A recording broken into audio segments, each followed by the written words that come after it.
નમસ્કાર ખેડૂત મિત્રો, પીએમ કિસાન સન્માન નિધિ યોજના અંતર્ગત 22મા હપ્તાને લઈને સૌથી મોટા સમાચાર સામે આવ્યા છે। આજે જ તમારા બેંક ખાતાની અંદર આ 4000 રૂપિયા છે જમા થશે।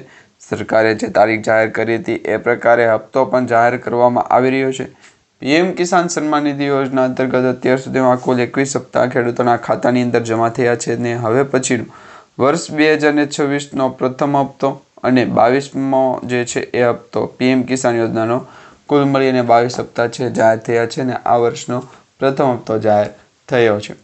તો સરકારે તો ઓફિશિયલ તારીખ આપી કે નહીં એ સૌપ્રથમ જણાવીશું। પીએમ કિસાન યોજના અંતર્ગત રજીસ્ટ્રેશન કરાવવા માટે ગયેલ જે પણ લોકો હોય એ દરેક લોકોને આભાર માનીશું કે ગુજરાત રાજ્યની અંદર ભારે પવન સાથે વરસાદી શક્યતાઓ ફરી વખત લાવે।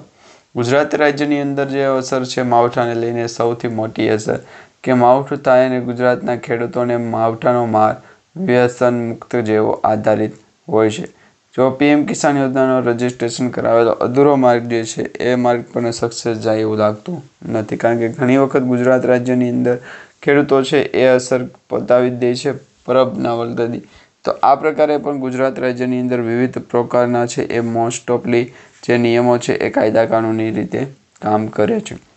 હવે ફરિયાદી તરીકે જો સજ્જ થઈએ તો પીએમ કિસાન સન્માન નિધિ યોજના અંતર્ગત લાંબા સમયની આ ગણતરી નથી, તો તે પછી ગુજરાત રાજ્યની અંદર પણ આ પ્રકારના ગુજરાત રાજ્યની અંદર વસાવટ થવા બાબતે પણ ચર્ચા થવાના નથી। હવે મુખ્યત્વે આ અસરો ગુજરાતના દરિયાકાંઠાના વિસ્તારો અને લોકેશન સ્વરૂપે આગળ હશે। લગભગ આજથી 7 થી 8 વર્ષ પહેલાં પણ પીએમ કિસાન સન્માન નિધિ યોજના અંતર્ગત રજીસ્ટ્રેશન લેવાનું હતું ત્યારે પણ આ બાબતે છે ફૂલ સપોર્ટ અને સેવાકીય કાર્યક્રમ કર્યા। તો આ બાબતે ગુજરાતના દરિયાકાંઠાના વિસ્તારોને પણ લોકેશન બનાવ્યું છે। તો આ આધારે ગુજરાતના દરિયાકાંઠાના લોકેશનને આધારે જ પીએમ કિસાન સન્માન નિધિ યોજના અંતર્ગત આગામી જે 22મો હપ્તો છે એના વિશેના સમાચાર મેળવશું। આજે જ તમારા બેંક ખાતાની અંદર જમા થશે કે નહીં એ પણ તમને આજે જણાવી દઈશું।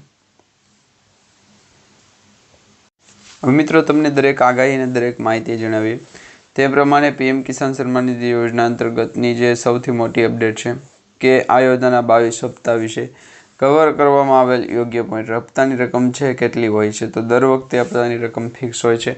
આ વખતે પણ 2000 રૂપિયા છે ખેડૂતોને મળશે।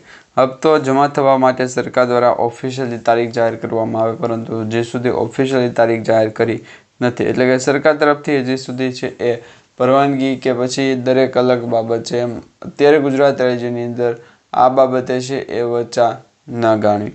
તો મિત્રો, પાત્રતા ધરાવતા માપદંડનો પણ ઉલ્લેખ કરવામાં આવ્યો છે।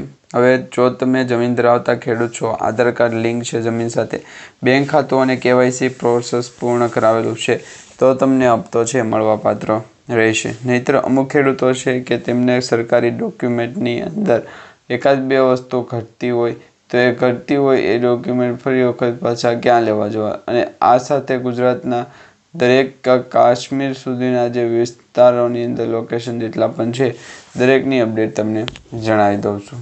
વધારેની અસર ગુજરાતના દરિયાકાંઠાના વિસ્તારોની અંદર સિબિલના આધારે પડી શકે છે। તો આ આધારે ગુજરાત લઘુપત અને મધ્યપદની અંદર જે વધારાની અસર છે એ દર્શાવવામાં આવે ત્યાર પછી આ બાબતે ચર્ચાઓ છે ગુજરાતના દરિયાકાંઠાના વિસ્તારોને જાણી લઈએ।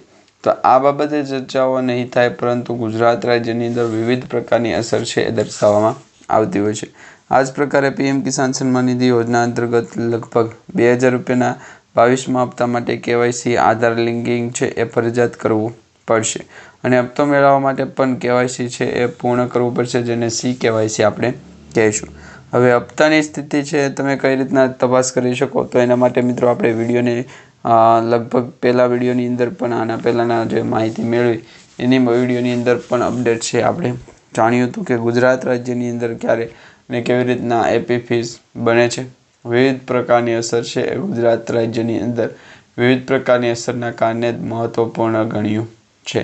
તો બાકી હોત તો અધર ગુજરાતના રાજ્યની અંદર વરસાદ અને અસર ગુજરાત રાજ્યની અંદર ફેરફાર પડી શકે।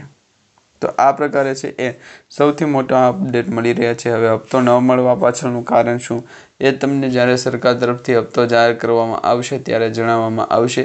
ત્યાં સુધી આ સિસ્ટમની અંદર છે બેનિફિટ નહીં રહે. એ બધું ત્યારે છે ચર્ચા વિચારણા થઈ રહી છે. હા મિત્રો, ગુજરાત રાજ્યની અંદર જ્યારે ફેરફાર થાય ત્યારે ડુપ્લિકેટ કાઢવા અને અસલ નાખવું પડે. તો આ પ્રકારે છે ગુજરાતનું ગ્રોથ વધે.